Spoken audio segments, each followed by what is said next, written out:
All right, happy Thursday. Welcome to Survive to Thrive. I have two very special guests that I would love to jump uh, in the spotlight here for a moment. So, Sean and Christine Grimes, say hi to me. Hey, John. Hey, everyone. Good morning. There we go. I needed you guys to be in the screen, and Matt and Bob just stay on mute. Eventually, it'll take you guys off the screen here. So, Sean and Christine, we met, if I'm getting my dates correct here, we met a year ago about February. Does that sound right? Does that sound about right to you Yep. guys? Yep, it's February last year. February 2024. Okay. Uh, you have an amazing story. I think you guys are an inspiration for a lot of us. And I don't know how many people have heard your story, but I know it really well. And I just want the opportunity for you to share your story with everybody else here on Survive to Thrive. So let's just start with talk to me about how you got into the real estate business and what the first couple years were like for you guys as real estate agents here in the state of Florida. And I know you're not from Florida, so maybe you want to talk about that as well.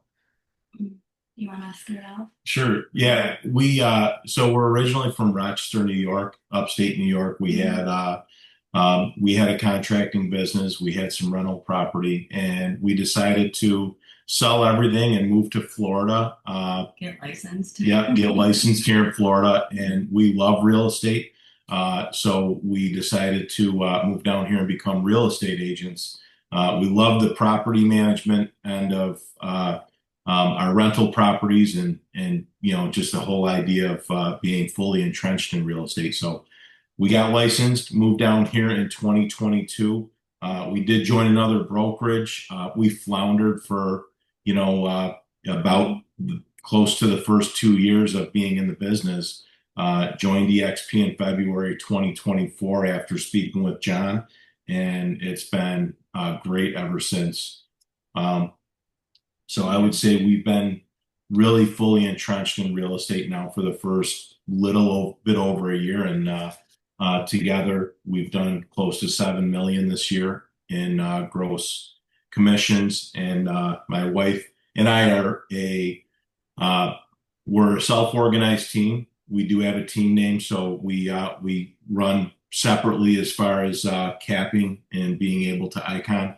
So Christine capped last month. So I'm going to And stop you for just a yeah, moment because I want to take a break here where you'll get a chance to share the rest of the story, I promise. okay. But we missed something. And if I'm listening, I'm thinking everything has been sunshine and rainbows for you guys since No. you partnered with me in March of 2024. So, the message that I'm getting is just partner with John and everything's going to be great. And that's not necessarily true. So, were things super rosy for you? Talk to me about the year 2024 and share your, feel free to talk about anything you want, but I want you to talk to us, be real, be raw. Talk to me about the hard times.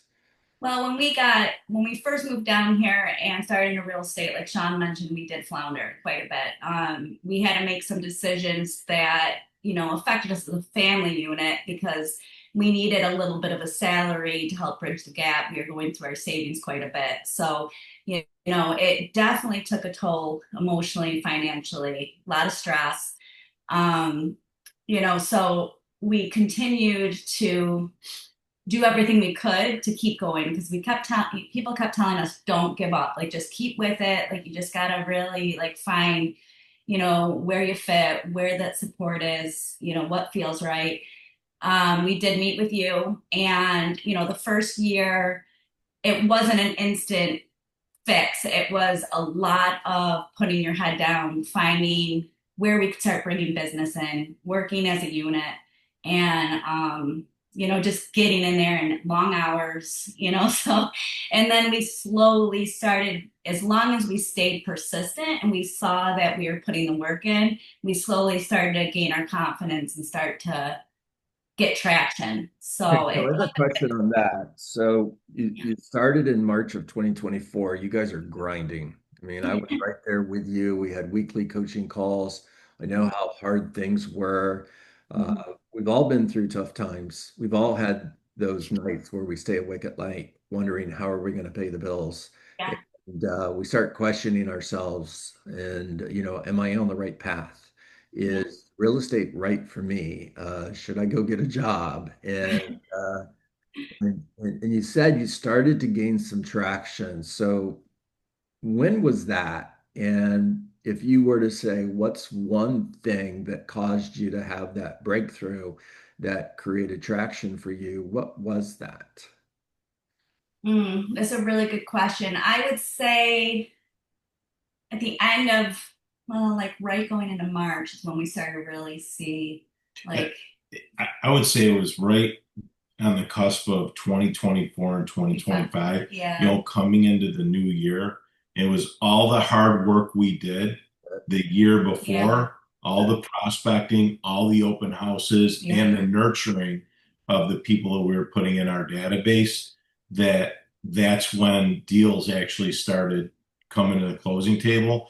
And frankly, toward the end of 2024, we were really having deep discussions about, okay, we don't want to give up because there's so many irons in the fire and we know things are going to get better really soon, but how are we going to get to that point? We just stuck with it and we stayed consistent with our open houses, our prospecting, and our nurturing. And Follow-ups. those deals started coming through, and this has been by far our best year now in real estate. Yeah. So when you say your best year in real estate, what's your year-to-date production between the two of you? For an anniversary date of March 1st, I've got that. Yeah, she's so with our date starts March 1st. She's at 3.3 million and I'm at 2.9 million year to date. So about seven. Yeah, Up seven, and you're talking since March, not since the beginning of January. No, since no, March. Right. March So 1st. $7 million in the last 5 months. Uh, we're tracking 14 million for the year. That's incredible, guys. Thank you. What was your total production between the two of you, if you don't mind sharing that with us in 2024? Oh my gosh. Do you, I think between the two of us, maybe like, maybe 40 or 50,000 in GCI. yeah, So $2 to $3 million in production. yeah, Yeah. And that's for the year. And you're yeah, already at $7 million in 5 months in 2025. yeah. Yeah. Incredible. Now you talk about grinding, Sean, I know, but talk to the rest of us about what a typical workday looks like. I really want you to focus on what do you do to find motivated buyers and sellers? So we focus on expired listings, FSBOs. Christine's really good with FSBOs, uh, open houses, and keeping in contact with anybody that we meet at the open houses, and trying to convert them. But it's prospecting in the morning, right after our huddle in the morning, and survive to thrive until about 11 o'clock. What's prospecting look like? So We have Vulcan. yeah, we use Vulcan 7, and we have Vulcan 7's dialer. So with that, you can typically do 100, 150 phone calls in that time frame, and it's just getting through that time, making as many phone calls as you can, having as many conversations, and booking an appointment or two. On average, how many Yeah. calls on average, how many calls are you making per day? Uh, this is Cambridge, yeah. What? Yeah, on average, we've fallen off a little bit, but on average, I was around 100, 150 calls per Yeah, day. There you it go. would be. Yeah. There you And then go. to add to that though, the nice thing that I like about Vulcan is anytime we have a new listing or anything comes up, we can use it for circle prospecting. So it really comes in handy to, call out once you got a listing, call out to people in the area and call and say, hi, I've just listed this home or I got this home coming on the market. Do you know anybody looking to move in the area? Because a lot of times they have friends, family, whatever the case, or they're looking to make a change.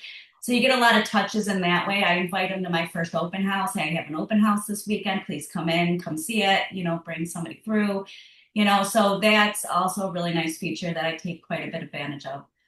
Yeah, and there's definitely other ways to prospect once you have listings, but we were on kind of like a micro budget, so we were just utilizing Vulcan 7 and making those phone calls and then circle prospecting. So we get a listing, sell a property, do an open house, just draw a radius in the neighborhood and call all those people. And the circle prospecting is a great way to get future sellers and buyers. Yeah. Do you guys compete with one another? I do. But you already know that, John. Yeah. You know I'm really competitive. Yeah. Yeah. Christine's very competitive. I'm very competitive. I like to see her win. Yeah. You like to see her win, but Sean, come on. Yeah. You still are driven to outdo your wife and be on that leaderboard. One of the things that inspires me about the two of you is when you started working with us, you could have chosen to work as a couple and have one cap, right, between the two of you. And you chose not to do that. You chose to work as two caps, both of you individually. Uh, Tell me a little bit more about why you made that decision. So we chose a self-organized team. Husband and wife can choose what's called a domestic team with the XP. So we chose the self-organized team because we can both cap. We can both get our cap back after we icon, and we can both actively recruit agents and build our rep share. So that was the decision. Those were the factors for us here. Yeah. It's amazing. It's absolutely amazing. And everybody that's listening, I want all of you to just remember they made a decision to do that at a time when things were not great. They were struggling. Amazing story, Sean and Christine. Thank you so much for joining me and giving me the opportunity to interview you here. I know there's got to be some questions from everybody in the group here. So raise your hand if you've got a question for Sean and Christine.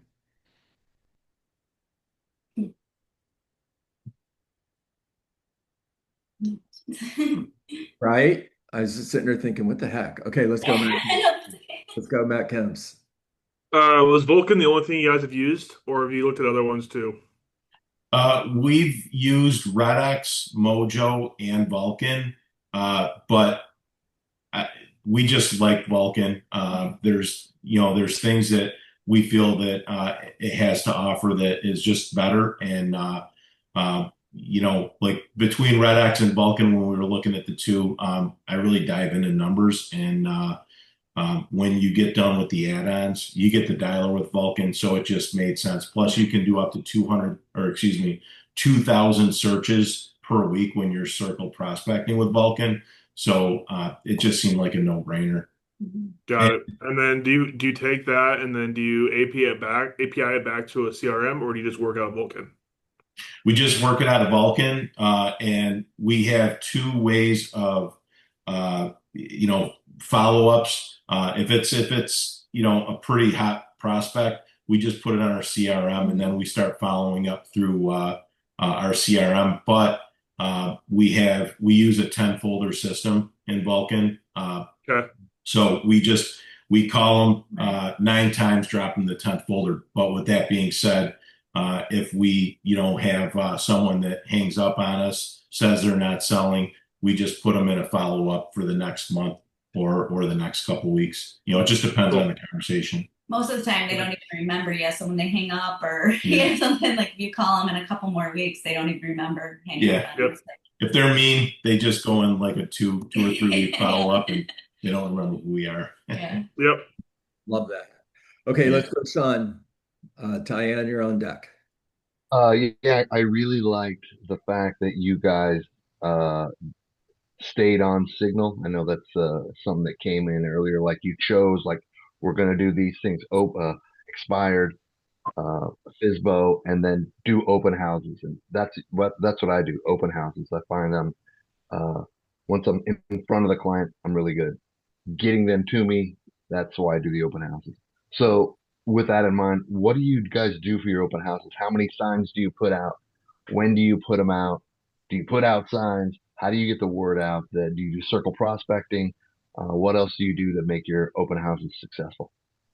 So I love open houses, and I've done very well with open houses. I like getting in front of people. I'm very comfortable in front of people during open houses. I tend to map out my signs before my open house so I can see kind of general idea of how many I'm going to need and where I'm going to want to place them.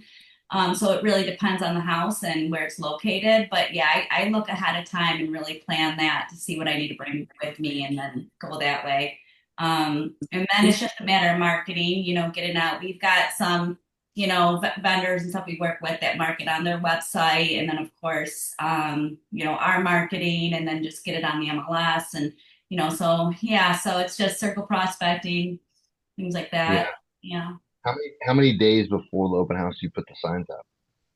I do it. So I actually just do it right before I go early and then put the signs out. Yeah. Yeah, Yeah. we do it the same day. Yeah.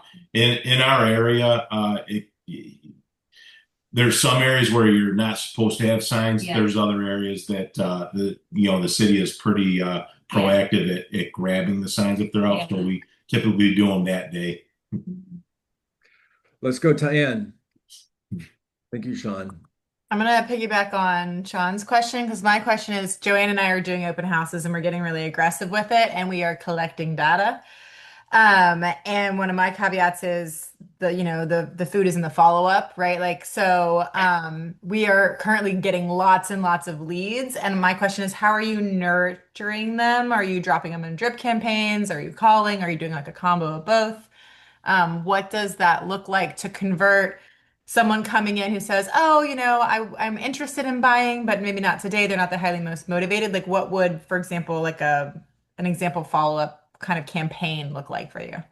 Yeah, so right from the beginning, when people come through my open house, I don't make it about pushing the house itself on them. I make it immediately about them. So I immediately start making the conversation more about what they're looking for and just try to get that relationship going.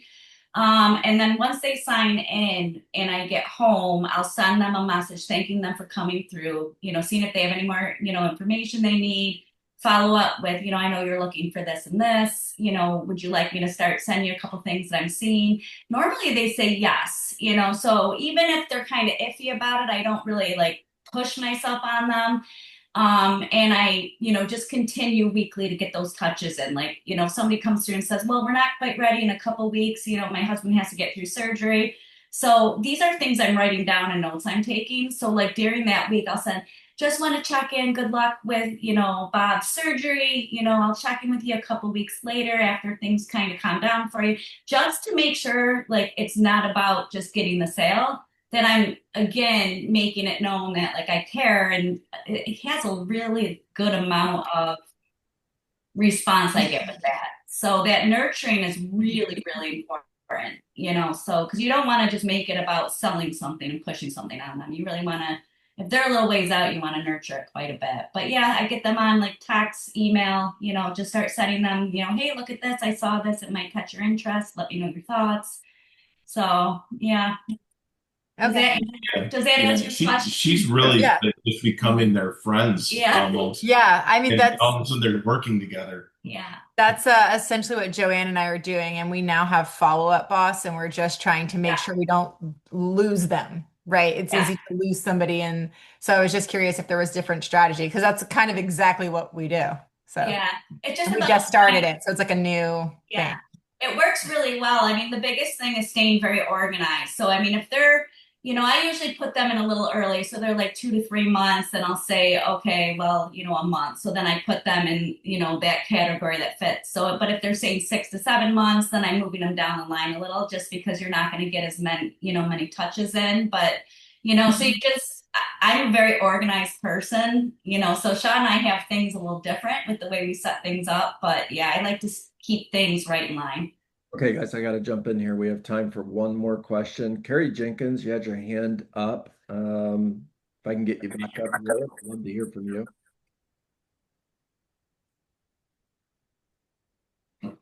All right, did Carrie leave the call? Hi, I'm sorry. I had something to attend to. I had a quick question, and I don't know how this works, but it's about sponsorship. So if you're married and you join EXP, can you name your spouse as your sponsor and like have it come back into the same household? Do you know what I mean? Like your rev share? We had a sponsor. It was someone that we met when we first moved down here with another brokerage that joined. And the way we structured it is you can't name each other. So Christine named Lori, and then I named Christine as my sponsor. So Okay. yeah. There it is. There it is. So every deal I do, she It works out really well. is my number one. Guys, we're going to have to wrap on that. I've got 9:32. Raise your hand if you got amazing value today. Absolutely. Every single one of us did. Sean and Christine, thank you so much. Thank you. My pleasure. All of you, as always, thank you for being a part of our daily Survive to Thrive call. Tell your friends, grow the group, and I will see all of you tomorrow morning at 9 a.m. Make it a great day. Thanks. Thank you. Thank you. Christine, you were rock stars. Thanks, everyone. Thanks, John. Bye. Bye, everybody. Thank you, John.